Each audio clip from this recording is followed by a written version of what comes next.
And we are back with our first video of the year. 2020 was an amazing year, guys, but 2021 promises to be even better. And my, aren't we treated with an absolute perler of a first UFC card with Conor McGregor, the notorious, taking on Dustin Porier. Part 2. They actually fought a long while back in a different weight class, and this is an interesting one. We're going to preview this fight, have a bit of a discussion and see who's going to come out tops. And look, the lightweight division, which is the shark tank of the UFC, the creme de la creme, the best division in the UFC with the best talent, even with the absence of Khabib, and obviously there are rumors that he's taking a temporary hiatus. Remains to be seen. There needs to be a new king, and definitely the winner of McGregor versus Porier has an absolute claim to the throne, if we're going to use a Game of Thrones reference over here. So look, let's get into it. Let's get into the analysis and the fight preview. Guys, to subscribe to the channel would really support everything that we're doing. So please mash that like button, give us a comment, subscribe to the channel. Let us know what you think about this video. Check out our other sort of videos while you're at it. McGregor versus Porier. Look, first things first, let's absolutely throw out the last fight that these guys had. It was in a different weight class. They look like different fighters, and they're absolutely different fighters now. So this is almost like looking at Porier versus, I've just absolutely lost. Max Holloway, rather. When they were going to have the second fight, you just almost had to take away everything in the first fight, and while the outcome was the same, they were completely different fighters. So insert Porier and McGregor, you have a more evolved sense of fighter. You have the final version of both these fighters in both Porier and McGregor, and it makes for a fascinating fight. So let's get into the tools of the tape, specifically in terms of the arsenal of Conor McGregor. Well, look, what is the McGregor arsenal? We've seen it. It's a fluid deployment of strikes, straights, jabs, hooks, kicks, encompassing straight kicks, spinning attacks. And, he has solid takedown defense. And people are going to crap at his takedown defense against Khabib. Okay, has anyone been able to resist being taken down by Khabib? Yeah, I'm waiting.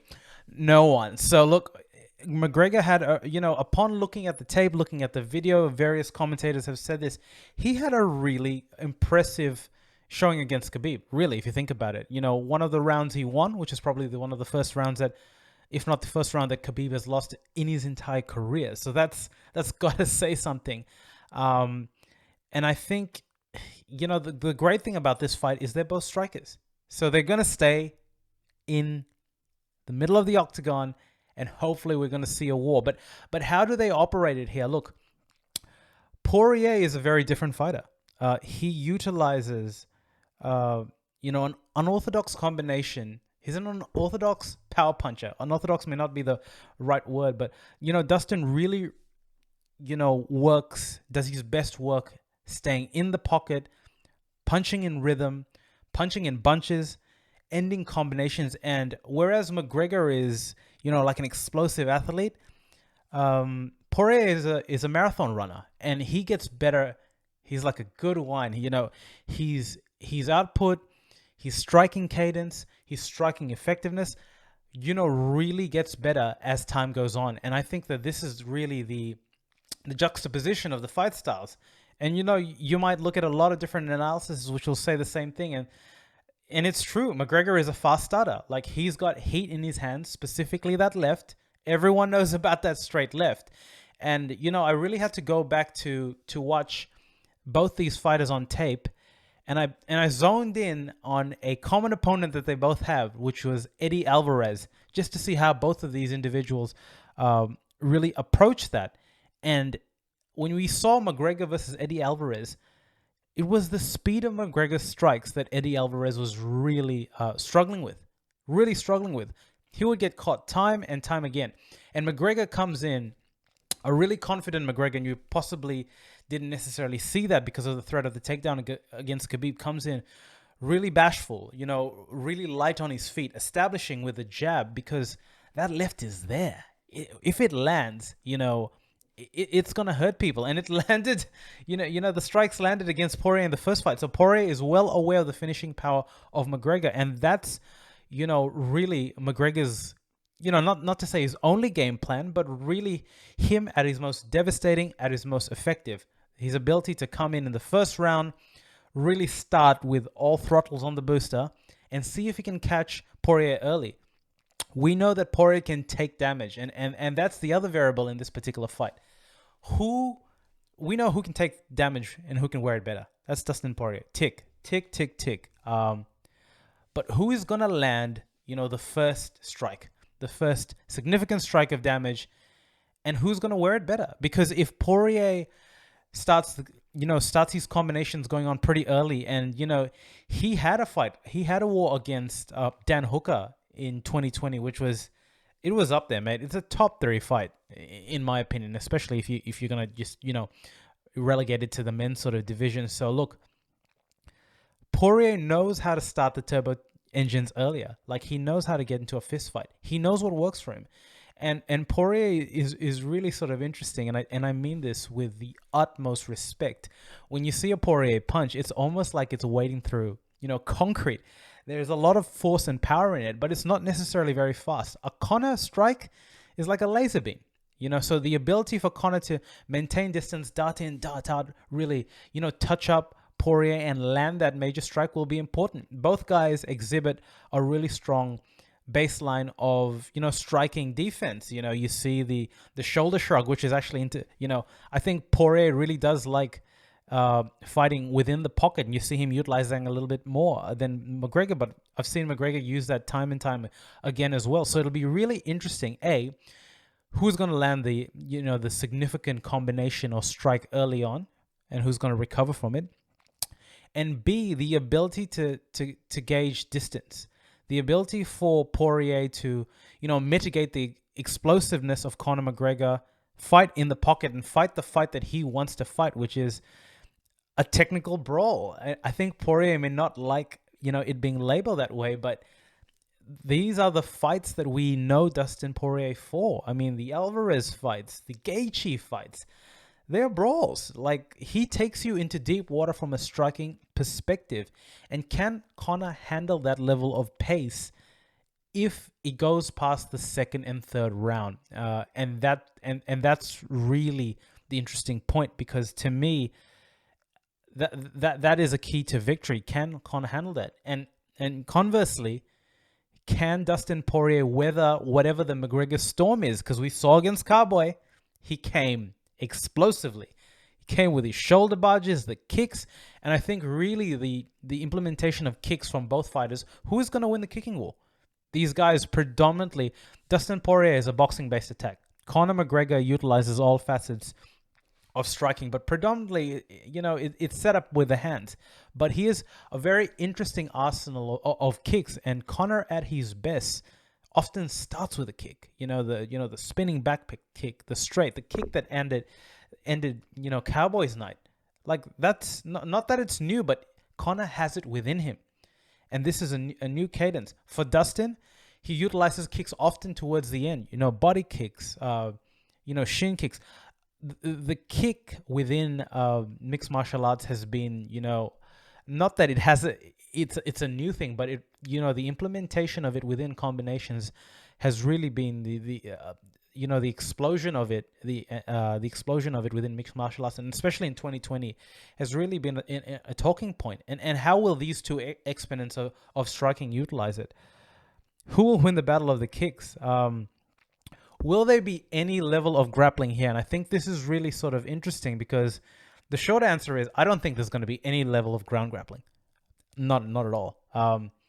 I foresee situations where if Dustin has Conor against the cage, or vice versa, yes, I see some clinches happening.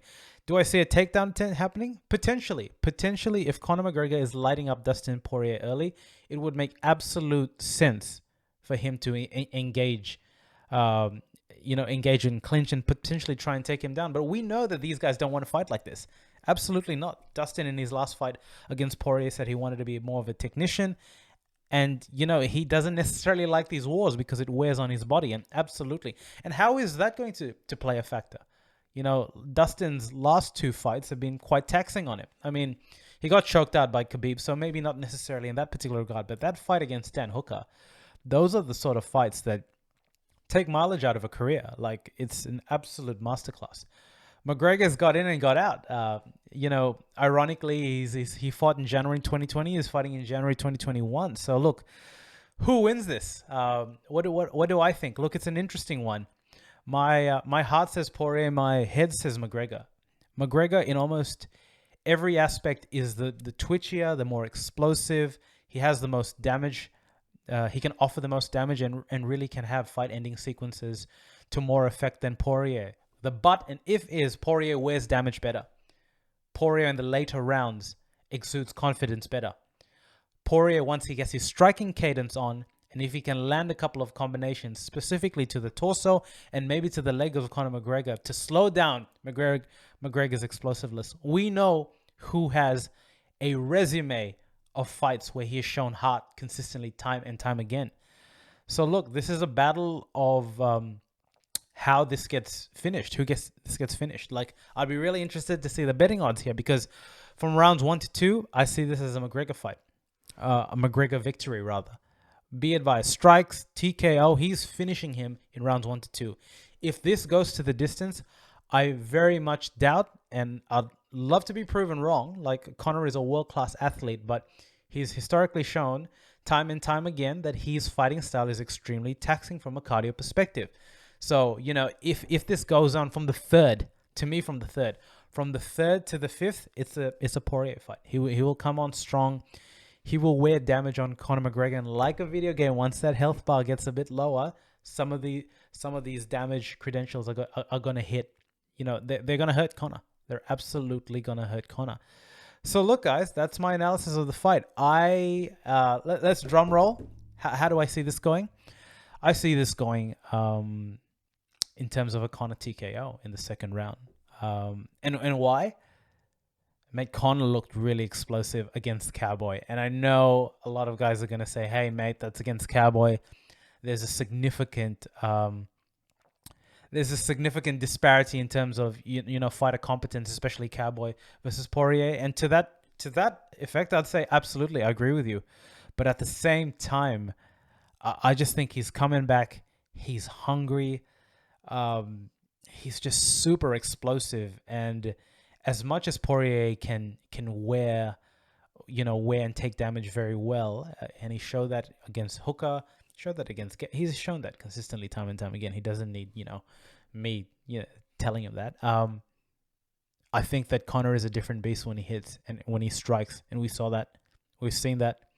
He has legitimate one-punch knockout power, and I just think the freshness of him as a fighter, and his sharpness and his ability to turn the rocket boosters from the beginning of the first round will really help him. And I think a Conor victory just to start the year really makes the landscape of the lightweight division very interesting. Does Khabib come back? There's an amazing undercard there in Michael Chandler versus Dan Hooker.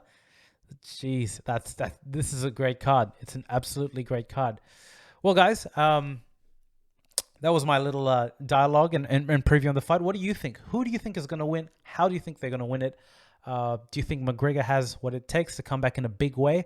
Or do you think Porier continues his impressive string of victories and, knocks at the lightweight title once again? Guys, leave some comments below. Give us a thumbs up. Subscribe to the channel. Thank you for tuning in, and hope to see you soon.